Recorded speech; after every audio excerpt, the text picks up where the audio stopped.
नमस्कार। आज मैं वास्तुशास्त्र के कुछ टेक्निकल ग्लिचेस के बारे में बात करने वाला हूं। तो मैं यूं कह सकता हूं कि वास्तु की मैपिंग करना 100% अब के वीडियो में आपको आ जाएगा। हालांकि अलग अलग वीडियोस में भी मैंने ये बात कही, अलग अलग तरीके से केस स्टडीज के माध्यम से समझाने की कोशिश करी, पर ये एक ऐसा टॉपिक है जो मुझे फेसबुक, यूट्यूब या इंस्टाग्राम पर बार बार कहने को या सुनने को मिला, देखने को भी मिला। और हाँ, एक और बात, जो भी लोग ये वीडियो अलग अलग माध्यम से देख रहे हैं, वहां पर अलग अलग माध्यम से मैं आपकी बातों के जवाब देता हूं।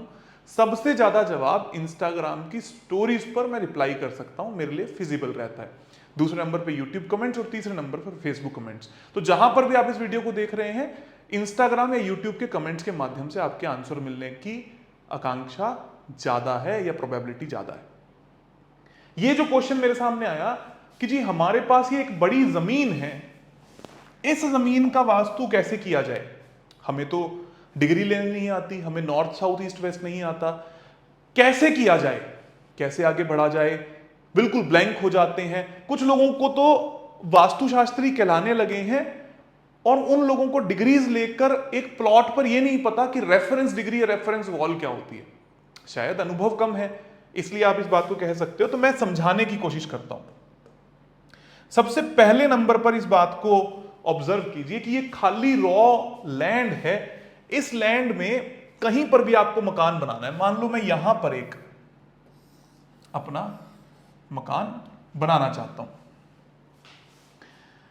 अब आप बोलोगे जी मेरे पास तो नॉर्थ साउथ ईस्ट वेस्ट है ही नहीं, कैसे बनाएं। तो आपने अपने कंपास को लिया और कंपास ने शो कर दिया यहां पर नॉर्थ है।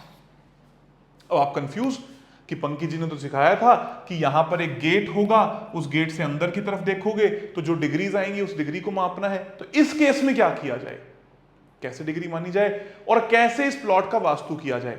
तो पहली चीज, अगर आप भी इस वाले फंडा पर अटक रहे हो तो भगवान से डरते हुए अपने आप को वास्तु कंसल्टेंट एक बार के लिए बोलना बंद कर दो, क्योंकि ये तो फिर भी बाद में आएगा। अभी जमीन का निर्धारण करना, जमीन की नींव का निर्धारण करना, देवता एनर्जी फील्ड्स को देखना, देखने के बाद उनके उपाय करना, फिर उसके बाद में जब छत लग जाएगी तब आपको सारे ये काम करने पड़ेंगे और आर्किटेक्ट के साथ में बैठना पड़ेगा। और जिस दिन आर्किटेक्ट के साथ बैठ गए उस दिन तकलीफ होगी और मैप बनाने की गलती करने लगोगे। ये सारी चीजें आपको नहीं करनी। मैं फिर से समझाऊं कि धीरे धीरे चीजों को समझने की कोशिश कीजिए। नॉर्थ साउथ ईस्ट वेस्ट होता क्या है, पहले इसके बारे में हम टेक्निकल बात करेंगे। बहुत डिटेल में वीडियो है। ओपन क्लोज प्लॉट कौन से होते हैं, उन पे कैसे ग्रिड लगाई जाती है, कैसे मापा जाता है, अकेले प्लॉट में कैसे मापा जाता है और फिर मैप तक बात कैसे लेकर जाते हैं, सारा एक कंप्लीट प्रोसेस। तो ये खाली जमीन मेरे पास आई, मैंने चेक किया कि यहां नॉर्थ था। यहां नॉर्थ का मतलब क्या है, यूजुअली नॉर्थ होता है यूं 0 डिग्री, इसको कहेंगे 0 डिग्री और 360 डिग्री। तो यहां से सेंटर लाइन से कितने डिग्री पर यह घूमा हुआ है, एक लैंग्वेज तो इसकी होगी। हो सकता है ये 30 डिग्री घूमा हुआ हो सकता है 30 डिग्री घूमा हो। 30 डिग्री घूमने का मतलब क्या हुआ, 360 माइनस 30। तो यहां पर अगर आप अपने कंपास से स्ट्रेट खड़े होकर डिग्री लोगे तो वो 360 माइनस 30 लगभग 330 डिग्री आएगी। तो ऑटोमेटिकली आपका जो नॉर्थ है वो खिसक गया राइट हैंड साइड की तरफ। कैसे, इस बात को फिर से समझो। मान लो आप किसी घर के अंदर जाते, इस घर के अंदर यहां पर गेट लगा होता, आपने एंट्री करी और यहां पर एक हॉरिजॉन्टल लाइन लगाई, शक्ति चक्र को इंप्लीमेंट किया और यहां पर आ गया 360 डिग्री। तो ये 0 डिग्री।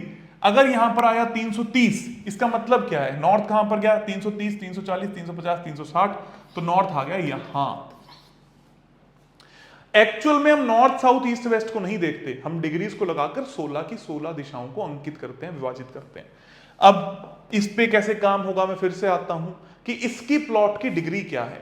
यूजुअली जो प्लॉट्स बनेंगे या घर जो बनेगा, जैसे हाई टेंशन वायर ऊपर जा रही है, तो जैसे आप पीछे प्लॉट्स को देख सकते हैं, ये प्लॉट बड़ा है फिर छोटा प्लॉट है, तो आप एक रेक्टेंगल या स्क्वायर बनाएंगे ही बनाएंगे। मान लो फिर मैंने यहां पर एग्जांपल लिया, मैंने यहां पर एक प्लॉट का गठन कर लिया कि मैं तो अपना मकान यहां बनाऊंगा जी। हाइपोथेटिकल सिचुएशन क्रिएट करनी है कि आपने किसी भी और जगह के, कोई रोड आसपास जा रही है उसके पैरेलल बनाया है कि नहीं बनाया, या कहीं पर भी टेढ़ा मेढ़ा घर बना दिया। तो जहां पर भी टेढ़ा मेढ़ा बनाया, सबसे पहले लेवल पर उसके पूरे की प्लॉटिंग का एक नक्शा बनाना होगा, पूरे प्लॉट का। मान लो ये पूरा आपका है, इसका एक टू द स्केल प्लान आपको बनाना होगा। फिर आपको ये डिसाइड करना होगा यहां से लेकर यहां तक कितने फिट है, यहां से लेकर यहां तक कितने फिट है, यहां पर कितने फिट है। तो आपका घर का एक नक्शा निकल कर आएगा कि एक्यूरेट ये है, यहां पर है, इतने डिग्री पर है। दूसरा काम आप क्या कर सकते हो, सीधा उस प्लॉट के अंदर गए, जहां पर भी आप घर बनाना चाह रहे हो उसके पैरेलल, जैसे ये वाली दीवार आ गई, उसके पैरेलल ये वाली दीवार आ गई, उसके पैरेलल यहां पर कोई पगडंडी जा रही है, कुछ भी, जैसे यहां पर ये लाइंस जा रही हैं, इनको आपने रेफरेंस मान लिया कि मैं इसकी तरफ देख रहा हूं, मैं इसकी तरफ, सामने की तरफ देख रहा हूं। तो मैंने क्या किया, यहां मेरा घर है, मैंने इस लाइन को रेफरेंस माना यहां ऐसे, और अपना कंपास लेके हाथ में खड़ा हो गया। उस पर जो भी डिग्रीज आई वो डिग्री मैंने नोट कर ली। मैं हाइपोथेटिकली मानता हूं कि 330 डिग्री ही आई। हाइपोथेटिकली कैसे नापते हैं, आपने कोई भी फोन अपने हाथ में लिया, उसके कंपास को लिया और इस लाइन के बिल्कुल 0 डिग्री पर अलाइन होकर सामने फेस कर लिया, 330 डिग्री आ गई। एक बात। अब आपने क्या किया, जो 330 डिग्री आई है, जो आपका घर बना, मैं बाय डिफॉल्ट ये बात मान के चलता हूं, इसी लाइन के पैरेलल में यहां कम से कम एक दीवार आपने उसकी बिल्कुल सीध में बनाई है, उसी के एंगल पे बनाई है। तो ये जो भी घर बनेगा उसकी डिग्रीज जो आएंगी यहां पर आपको सेंटर में 330 लगानी होंगी। जब आप 330 लगाओगे तो इस घर की ग्रेडिंग हो जाएगी। ये हाइपोथेटिकल सिचुएशन है। जैसे बहुत सारे लोग, मेरे पास ये क्वेश्चन आता है कि जी घर बना नहीं है, अब हम उसकी प्लानिंग कैसे करें, हमें तो डिग्री नहीं पता लग रही। डिग्री क्यों नहीं पता लग रही, जहां पर भी सड़क जा रही है, मान लो यहां पर एक सड़क है, ये पूरा रॉ प्लॉट है, हम इसको सिचुएशन लेते हैं, तो आप इस सड़क से अंदर फेस करते हुए आपने डिग्री ले ली, या आपने इस सड़क के इस तरफ फेस करते हुए डिग्री ले ली। तो जब आप घर बनाओगे, अगर आपका फेस इस तरफ था, तो जो डिग्रीज आपने ली है, जो हाइपोथेटिकल प्लान आपका आर्किटेक्ट देता है, उसके इस तरफ आप उस डिग्रीज को लगा दोगे। अभी मैं आगे और अच्छे तरीके से समझाता हूं इस बात को। पहली चीज हुई प्लॉट की, प्लॉट में आपने कहां पर बनाया, उसके बाद आपको समझ में आया कि मेरी लोकेशन क्या है, उसके पैरेलल में डिग्रीज कौन सी हैं, और फिर उसके बाद हम आगे बढ़ते हैं कि इस तरीके की सिचुएशन आएगी। अब इस जगह पर आप देखो कि वही प्लॉट है, उस प्लॉट पे हमने ये पूरा एक गठन कर दिया घर का। तो कुछ, कोई घर इस तरफ है, कोई घर इस तरफ है। अब कुछ लोग बोलते हैं डिग्री इस वाले गेट की लेनी है, इन वाले गेट की लेनी है। एक ही बात होती है, चाहे तो आप डिग्री यहां से ले लो एंटर करते हुए, चाहे आप डिग्री यहां से ले लो, बट जब मैप पे आप आओगे तब आपको इसकी वर्किंग करनी होगी। आपने दोनों तरफ डिग्रीज लेने की पूरी प्रैक्टिस करी, पहले आपने प्लॉट पर ली, फिर आपका ये घर बनकर जब तैयार हो गया तब आपने फिर से चेक किया कि कोई गलती तो नहीं है, या अभी भी मान लो कि ये 3D नक्शा है और आर्किटेक्ट ने आपको ये बनाकर दिया है। तो इसमें कितने तरीके के सेंटर आएंगे, सबसे पहले इस बात पे फोकस करना जो गलती होती है। आप देखोगे यहां पर एक बाउंड्री वॉल है,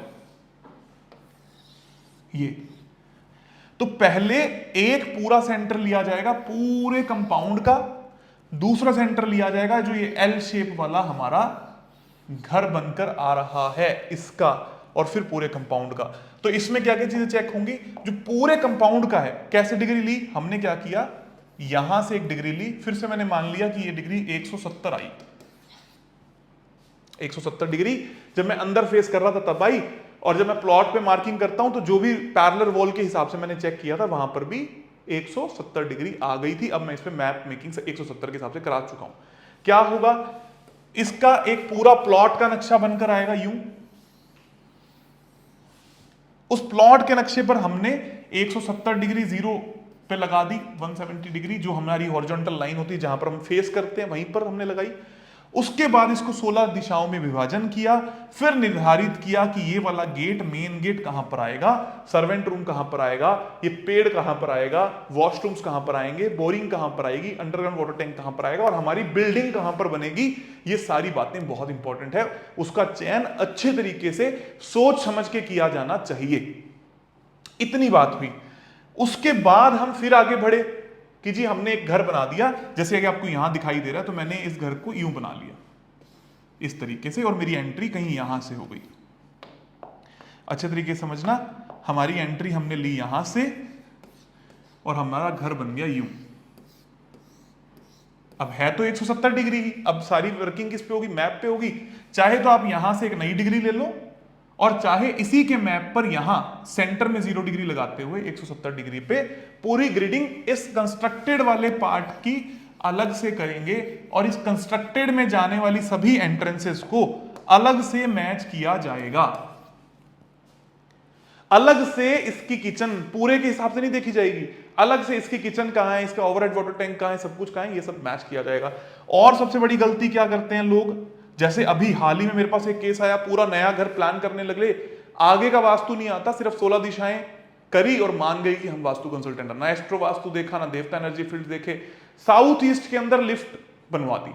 क्यों बनवा दी जी? क्योंकि लिफ्ट बहुत हैवी होती है, उसके ऊपर बहुत हैवी स्ट्रक्चर होता है, कोई प्रॉब्लम नहीं है, लेकिन उसका पिटका क्या होगा? इंसान को जब प्रॉब्लम आएगी वो आपको बोलेगा जी हमसे तो गलती होगी, हम आपके पास आए थे। इन बातों से बच के चलें। पहले 16 दिशाएं हैं, उसके साथ साथ में लैंड एनर्जीज, भूमिगत ऊर्जाएं, एस्ट्रो वास्तु का चयन किया हुआ होना मस्ट है, नहीं तो आपके रिजल्ट्स में बहुत अच्छी तरक्की नहीं होगी। 16 दिशाएं कहां पर काम आती है जी? मेरे पास पैसा नहीं आ रहा, ठीक है, आपने उपाय कर दिया नॉर्थ में जाके, मेरे पास जॉब नहीं आ रही, आपने नॉर्थ में उपाय कर दिया, गेंस की प्रॉब्लम वेस्ट में कर दिया।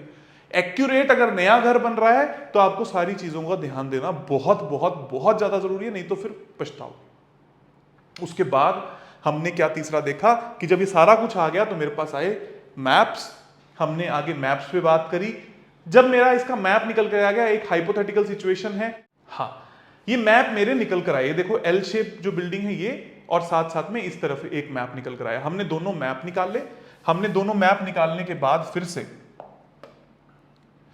यहां पर एक पूरा सेंटर लिया इंक्लूडिंग गैरेज, हमने एक पूरा सेंटर मार्क किया। सेंटर कैसे मार्क होता है? ऑटोकैड मास ग्रेविटी सेंटर से ही मार्क करें। द ड्राफ्टमैन कंपनी है जो इसके सर्विसेज प्रोवाइड करती है, उनसे बात करें, अपने सेंटर्स को मार्क करें, 16 डिग्री में ग्रिड करें। और कई बार गैरेज आता है, कई बार गैरेज नहीं आता, वो आपको गाइड भी करेंगे, आप उनसे बातचीत करें, नहीं तो अपने कंसल्टेंट से इस बारे में सलाह लें। खुद से ये सब चीजें ना करें, आपके लिए ठीक रहेगा। तो आपने इनको ग्रिड किया, ओपन को अलग से किया, कंस्ट्रक्टेड को अलग से किया, फर्स्ट फ्लोर सेकंड फ्लोर को अलग से किया और ग्राउंड फ्लोर को अलग से किया, तब जाकर आपके पास सारे के सारी चीजें आई। और आपने हर फ्लोर को अलग अलग तरीके से मैच किया कि कहां पर टॉयलेट्स आ रही हैं, कहां पर किचन आ रही है, कहां पर बर्नर है, कहां पर सनरूम है, कहां पर मास्टर बेडरूम है, कहां पर बेडरूम 2, 3 जो भी आप यूज करते हो वो है। तब जाकर 100% सही तरीके के रिजल्ट आपको मिलेंगे।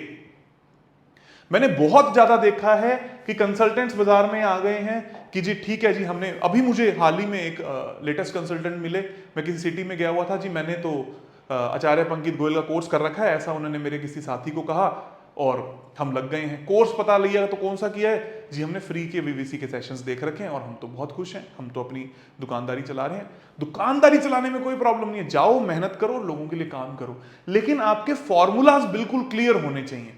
गलत मत कर दो। 90% लोगों की गलती डिग्रीज के अंदर ही होती है। अगर आपको नया घर बन रहा है, उसकी डिग्री लेनी नहीं आती, आपको बेसिक कॉन्सेप्ट नहीं पता, देवता के हिसाब से ट्रिगर करना नहीं आता या नियम निर्धारण की विधि नहीं पता, तो आपको काफी सारी तकलीफें आएंगी और कोई फायदा नहीं होगा इतना सारा कुछ वास्तु करने का। स्पेशली बात करते हैं ग्रिडिंग की, तो मैंने आपको क्या बात बताई? ओपन प्लॉट से लेकर कंस्ट्रक्टेड अलग अलग ग्रिड, और उसके बाद में कैसे नक्शे तक आकर आपको ग्रिड करके ये चयन करना है कि आपकी सारी लोकेशंस कहां कहां पर किस तरीके से हो सकती हैं। हर फ्लोर का एंट्रेंस अलग काउंट होगा, पूरे प्लॉट का अलग काउंट होगा, कंस्ट्रक्टेड का अलग काउंट होगा, तब जाकर सही सुरक्षित रिजल्ट्स प्राप्त होंगे। यह है पूरा एक बेसिक वास्तु जिसको आप समझ सकते हो किस तरीके से किया जा सकता है। उसके बाद जब आपको यह आ गया तो 8 सेशंस आपके लिए हैं, वो करो, देन धीरे धीरे स्टेप्स आगे लेकर जाओ ताकि आप अपनी प्रोफेशनल प्रैक्टिस स्टार्ट कर सको। कभी भी किसी को धोखा देने की जरूरत नहीं है। प्रोफेशनल प्रैक्टिस का एक ही मकसद है कि आपको नॉलेज पर्याप्त मात्रा में जरूर हो। आप सभी का बहुत बहुत धन्यवाद, आभार और खूब सारा प्यार।